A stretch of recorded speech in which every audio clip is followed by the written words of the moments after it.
Muy bien, hermanos. Lamentablemente la clase que tuvimos el martes pasado no se pudo grabar, así que voy a hacer un pequeño resumen de todo lo que vimos el sábado, el martes pasado, para que les quede a ustedes como ayuda, para que puedan entender y si surgen preguntas,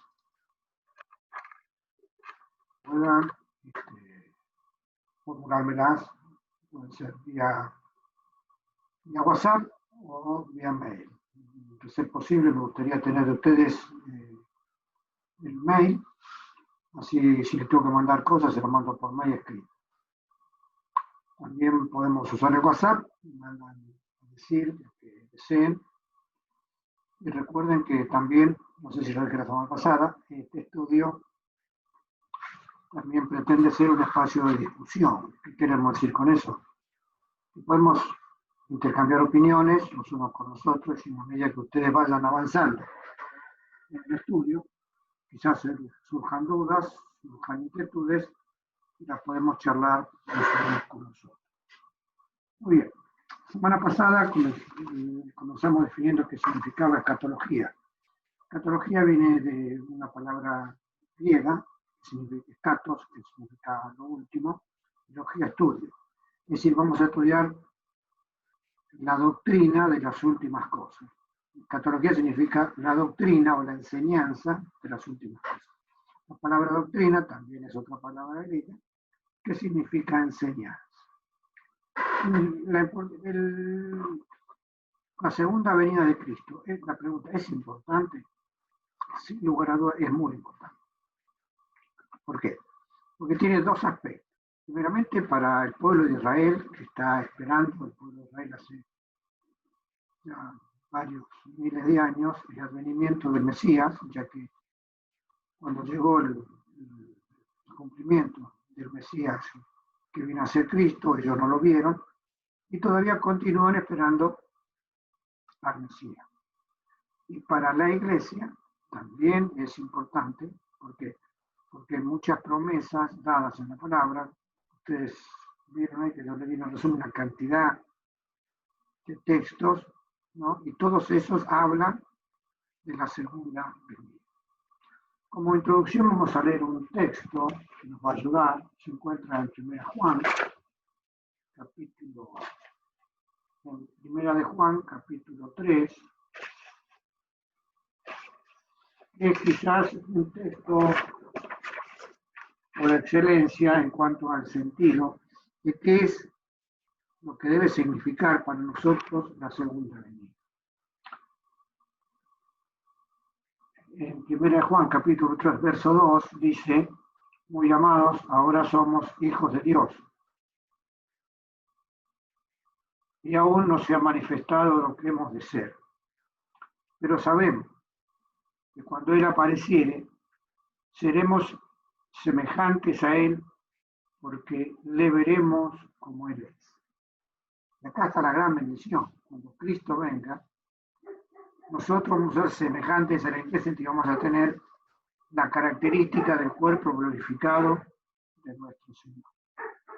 Después vamos a andar en eso. Pero lo más importante es lo que dice el verso 3. Cualquiera que tiene esta esperanza en Él se purifica como también Él es limpio. ¿Qué decimos con esto? Que con todo lo que tiene que ver con la esperanza bienaventurada de la pronta venida de Cristo Jesús, no debe servir a nosotros para estar expectantes por esa venida, pero también para que sea un motivo de un recogimiento a Él, de una mayor entrega, de una mayor limpieza y de una mayor comunión con nuestro Señor. Este debe ser el sentido que tiene para nosotros la segunda venida de Cristo. Muy bien. El mismo Señor, ¿no? Allá en San Juan capítulo 14, verso 3, es otro texto tan conocido, ¿no? Y cuando dice, no se turbe vuestro corazón, creéis en Dios, creed también en mí, ¿no? Y ahí ahora vamos a leer, lo encontramos.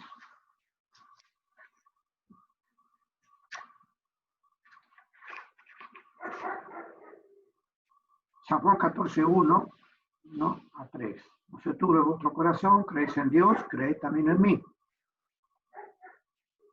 En la casa de mi padre muchas moradas hay. De otra manera, os lo hubiera dicho, voy pues a preparar lugar para vosotros.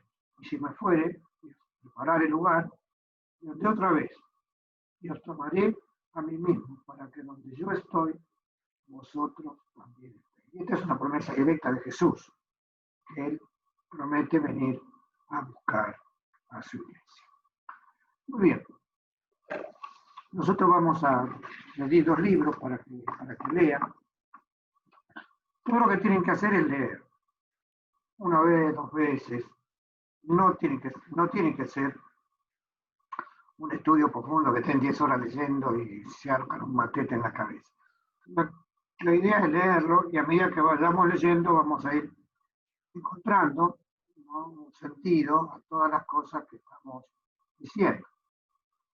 Y después nos va a quedar, cuando termine la materia, la bibliografía, los apuntes, para que nosotros podamos después, en 1, 2 o 3 veces después de la materia, ir repasando el tema para que nos quede totalmente grabado en nuestra mente y en nuestro corazón. Vamos a dar 2 libros. Uno se llama Evento del Porvenir, escrito por un americano que se llama Dwight Pentecost, y el otro se llama Escatología, escrito por un argentino que se llama Alfredo Roldán. Entre los dos escritores hay bastantes diferencias teológicas entre ellos, por eso los diálogos, para que ustedes puedan tener no una sola campana. ¿Por qué? Con el tema de escatología hay muchas opiniones. Vamos a ir viendo después muchas opiniones, y esto no quiere decir que si uno no opina exactamente como el otro, se va a ir al infierno. La escatología no es una doctrina de salvación. Hay doctrinas que tienen que ver con la salvación misma. Supongamos, nosotros creemos que Cristo es Dios. Yo no creo que Cristo es Dios, no me puedo hablar porque Él fue el que hizo el sacrificio expiatorio, su muerte en la cruz.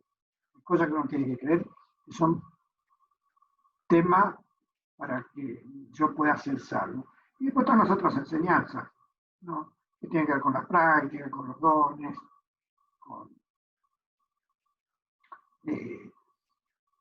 con la doctrina de las últimas cosas, como debería ser la escatología, y bueno, y ahí habrá alguna diferencia. Nosotros vamos a usar un método de estudio que se llama gramático literal histórico. ¿Qué quiere decir eso? Nosotros vamos a leer la Biblia en forma literal, como la leemos siempre. Hay 2 escuelas con respecto a la interpretación de la Biblia. La ciencia, podemos decir, una materia que estudia la Biblia, cómo se interpreta, se llama hermenéutica, sabrán eso. Y hay 2 escuelas de hermenéutica. Una es la literal gramático-histórica y la otra es la alegórica. La literal gramático-histórica, ¿qué es lo que dice? Es decir, toma lo que se llama el exégesis del texto. La palabra exégesis significa, ¿no?, lo que dice allí. Y es lo que yo le comentaba. Si uno le escribe una carta a un amigo, a un hermano, a un familiar, va a tratar de escribirle de la forma lo más clara posible para que el familiar entienda. Entonces, cuando el apóstol Pablo escribió las cartas apostólicas, el objetivo es que todas entendiesen, si no, ¿cuál era el objetivo? Él iba a escribir un mensaje todo oculto, todo misterioso para que nadie entienda.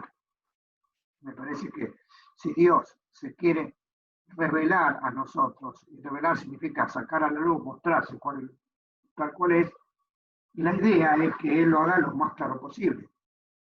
Lo mismo le ocurre a ustedes con sus hijos. Entonces a sus hijos le quieren dar una enseñanza, le quieren explicar algo, le quieren demostrar algo, van a usar la forma más clara y más precisa para que ellos se entiendan. Esta es una postura lógica que tenemos con referencia a toda la Biblia. Sabemos que en la Biblia hay pasajes históricos, podemos decir desde Génesis hasta Esther, ¿no? Podemos decir que son los libros históricos. Después tenemos los libros poéticos, que son Job, Salmos, Proverbios, Eclesiastés y Cantares. Luego tenemos profetas, mayores y menores. Eso se compone el Antiguo Testamento, ¿no? Y en el Nuevo Testamento tenemos los Evangelios, las cartas apostólicas y el libro de Revelación. Los Evangelios fueron escritos para que la gente lo entienda. Si ustedes toman el capítulo 1 de Lucas, ahí van a ver que Lucas le dice, vete, yo quiero poner en orden todas las cosas, referencias al Señor Jesús, cuando le escribe a Teófilo, que aparentemente fue un hermano que le encargó que escribiese las cosas con respecto a Jesús. Entonces, la manera que vamos a tratar nosotros de entender la palabra es el mensaje primario, se llama, es decir, la exégesis, lo que está escrito. Y es gramático porque tiene que ver con la forma de escribir. La utilización de los verbos, la forma de la oración, y también tiene que ver, es histórico, porque cada cosa fue escrita en un tiempo distinto. Y entonces, de acuerdo a cómo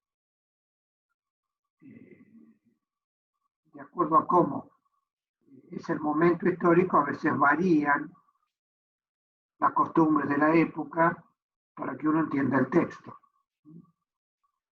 Y así hay distintas costumbres que se tienen que tener. Supongamos, si nosotros vamos el caso de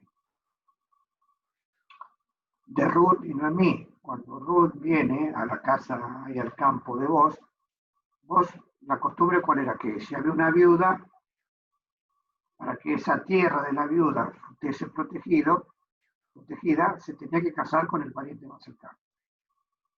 Entonces, si ustedes recuerdan la historia, entonces como vos no era el pariente más cercano, va al pariente más cercano y le pregunta si se quería casar con vos.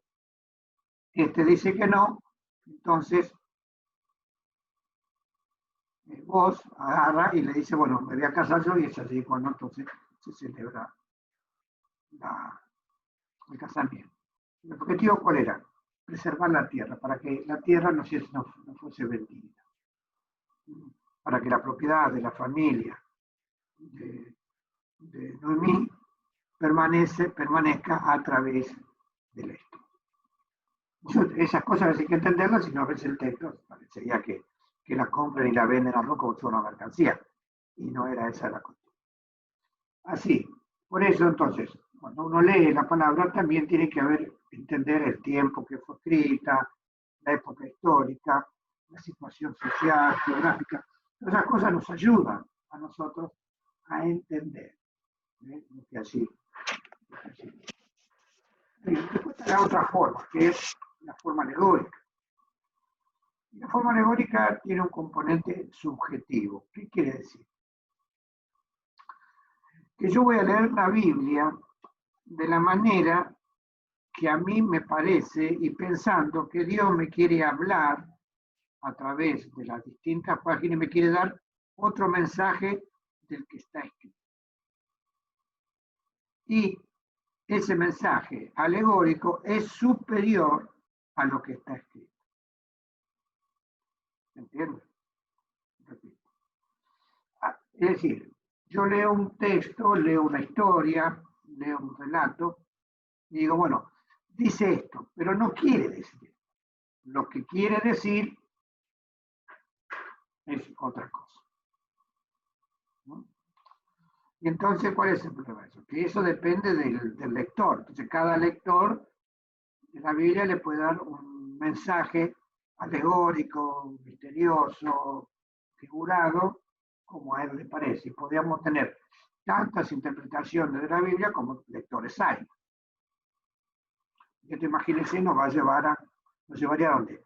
A que aparezcan doctrinas de todo tipo. Por eso aparecen a veces tantas doctrinas extrañas en la Biblia, ¿no? De gente que se pone a a lucubrar lo que a él le parece, ¿no? Y entonces alegoriza la forma, el texto. Supongamos, los mormones se bautizan por los muertos. Y hay una sola referencia que se encuentra en el libro de Corintios, de 1 Corintios, dice, ¿y qué harán? Hasta el apóstol Pablo lo pone como una pregunta, ¿y qué harán los que se bautizan por los muertos?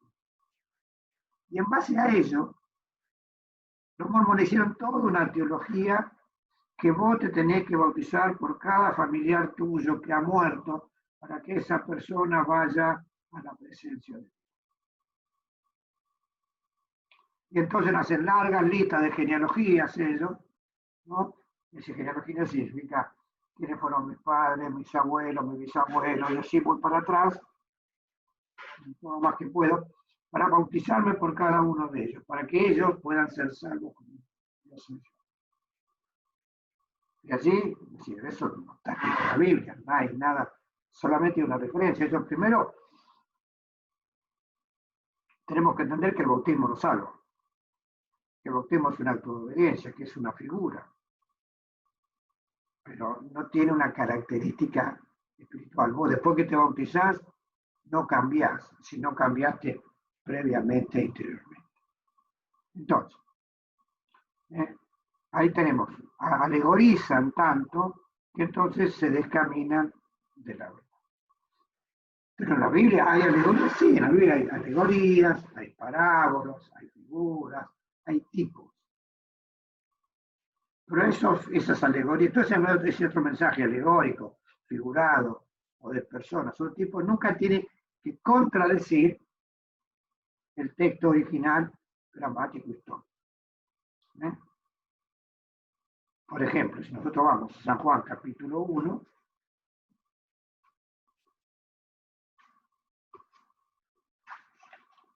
ahí vamos a leer dos textos, y ahí tenemos las dos, una cosa es el hecho histórico y otra cosa es la alegoría, que está en la palabra la alegoría, pero no todo el mensaje del Evangelio o de la Biblia es alegórico. Bien, supongamos, si nosotros leemos en San Juan capítulo 1, verso 6, dice, fue un hombre enviado de Dios, el cual se llamaba Juan. Hay un relato histórico, de que Dios envió un hombre, levantó una persona, y este hombre se llamaba Juan. ¿A qué se refería? A San Juan el Bautista. Pero, cuando San Juan el Bautista vio al Señor Jesucristo, ¿no es así?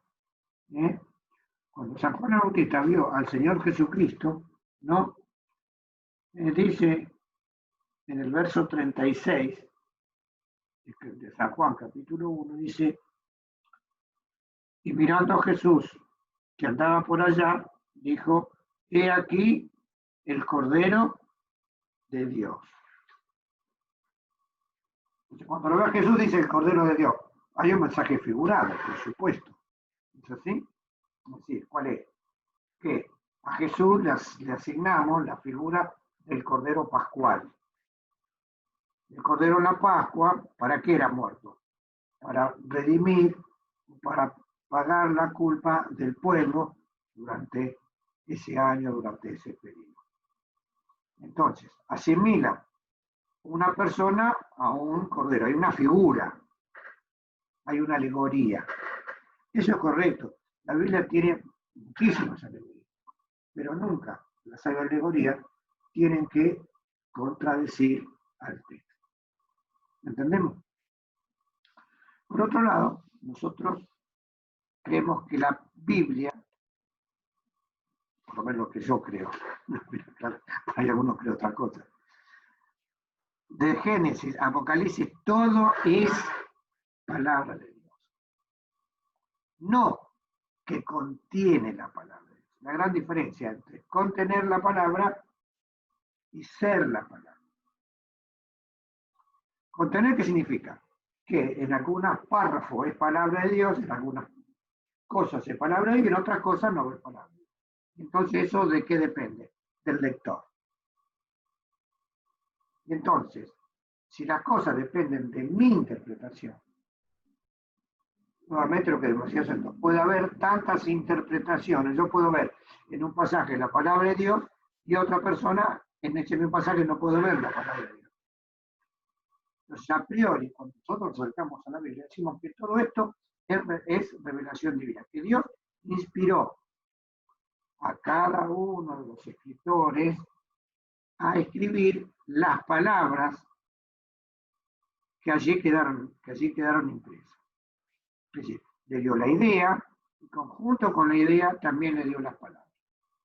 Si bien cada uno escribió de la forma gramatical de esa época, esto no quiere decir que lo que allí está escrito no fue inspirado por Dios.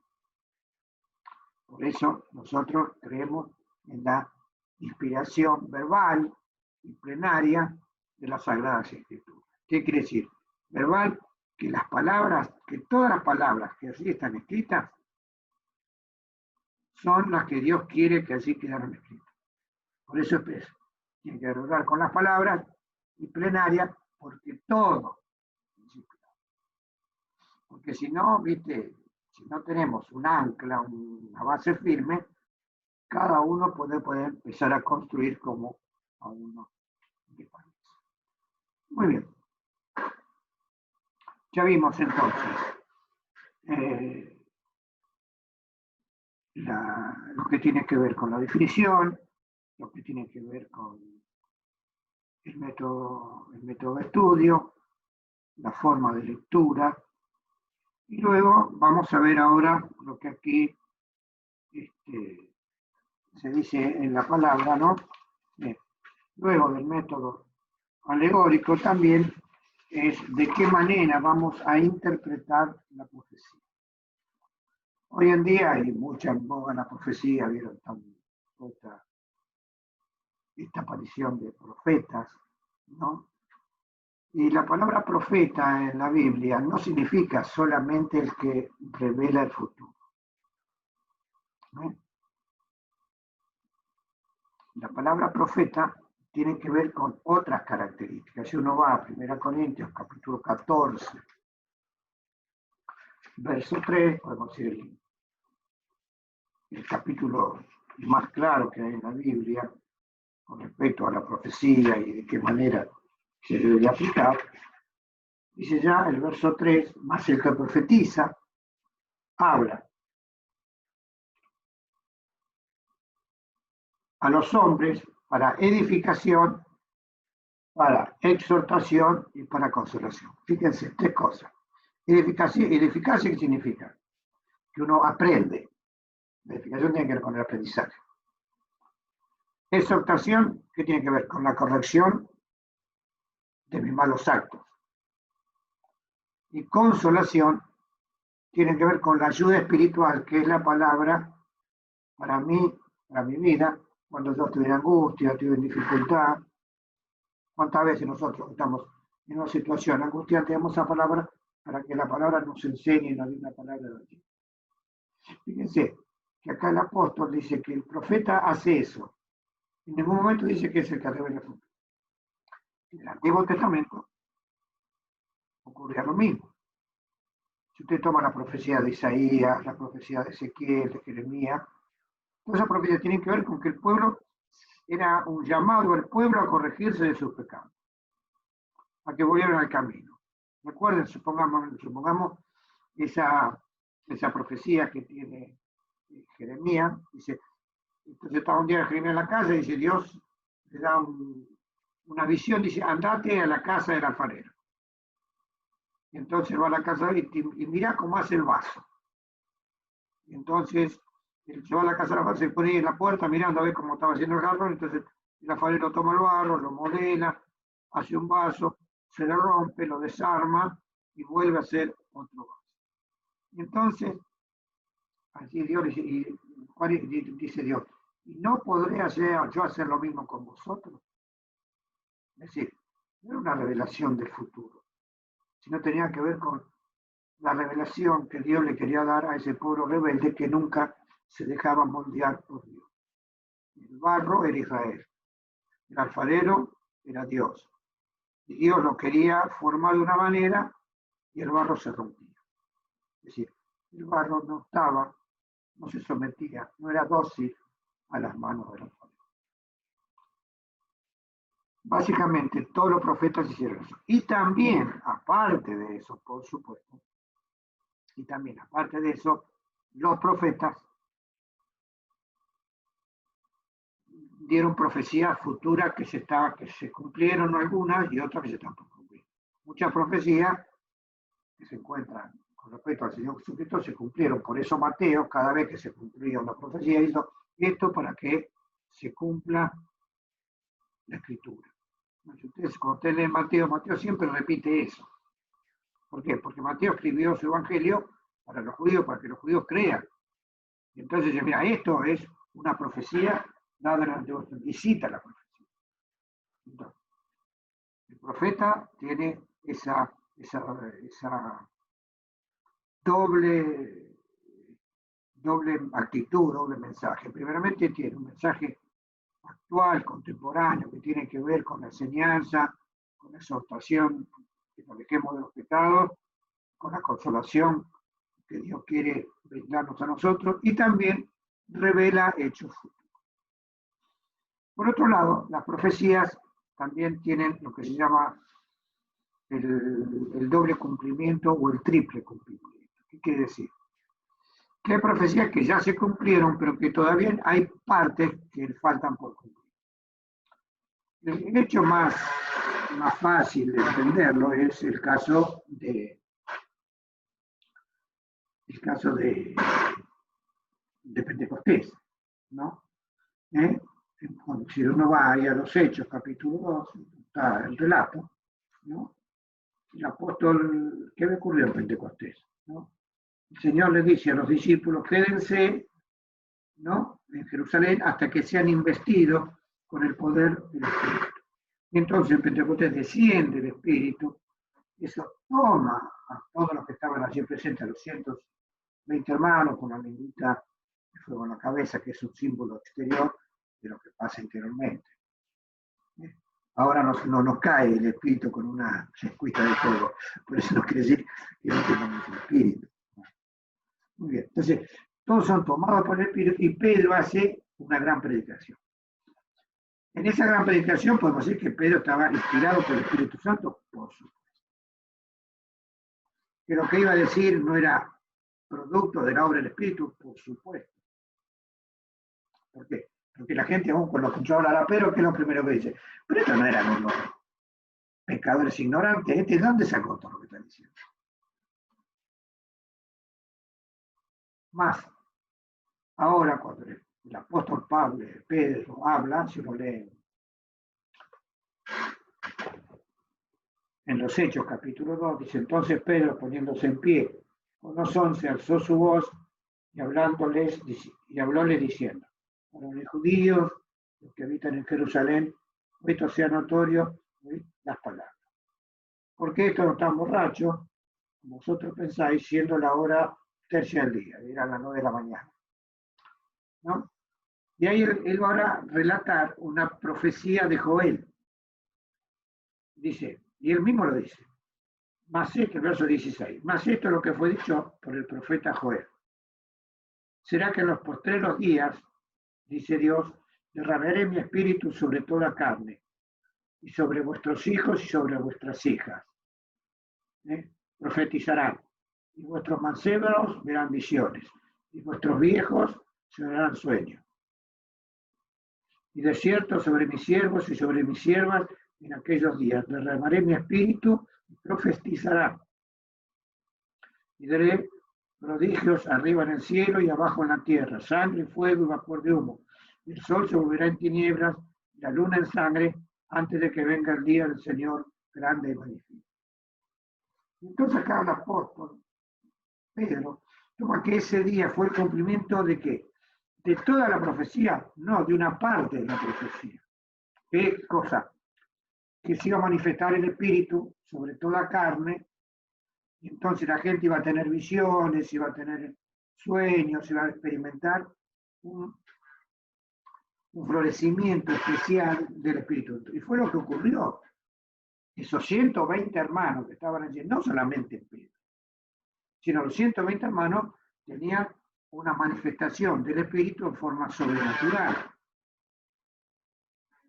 El caso de Felipe, que era arrebatado y llevado al desierto y les predica al eunuco, el caso de Esteban, y así podemos poner cada uno, de Pedro y Juan cuando van al templo, que hacen el milagro, al que estaba rengo, les sanan la pierna.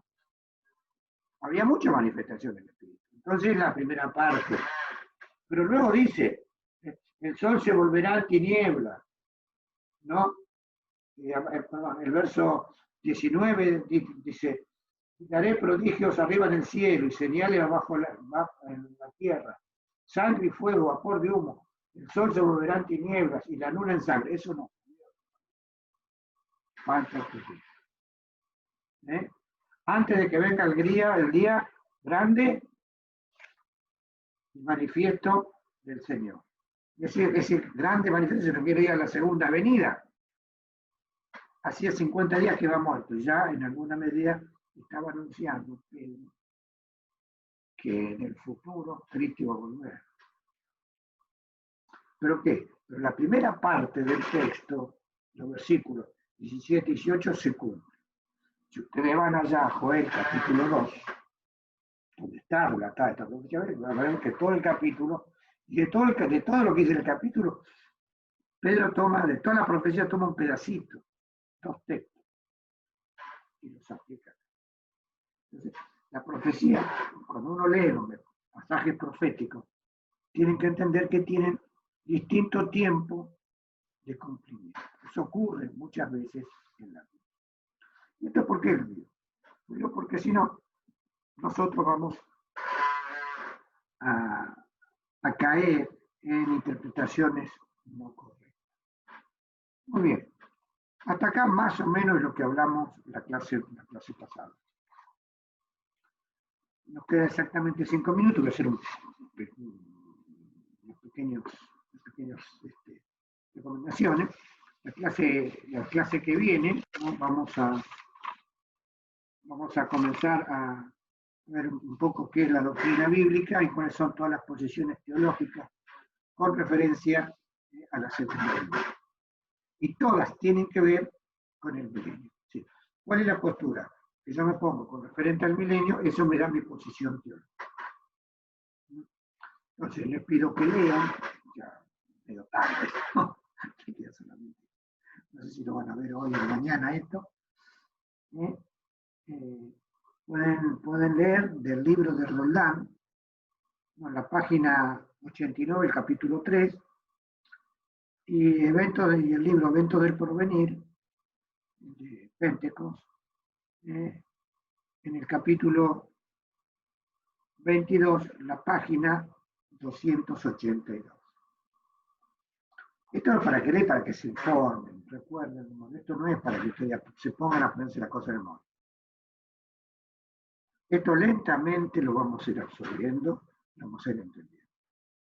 Y después cuando terminemos las 8 clases, ahí sí vamos a tener una charla. Y de paso ya les digo cuál va a ser el método de evaluación. No les voy a pedir al que lo quiera escribir o algo de escribir.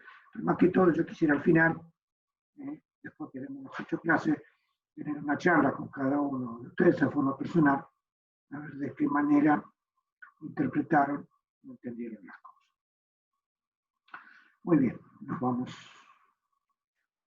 a ver mañana, Dios mediante, a las 7 de la tarde. Recuerden, lean eso y mañana vamos a comenzar ya las posturas teológicas, la doctrina bíblica y el método que vamos a utilizar para entender el mensaje profético de la segunda venida de nuestro Señor Jesucristo. Que el Señor nos bendiga, nos acompañe, le dé la fortaleza para esforzarse en estudiar todas estas cosas. Amén. Nos vemos mañana. Abrazos.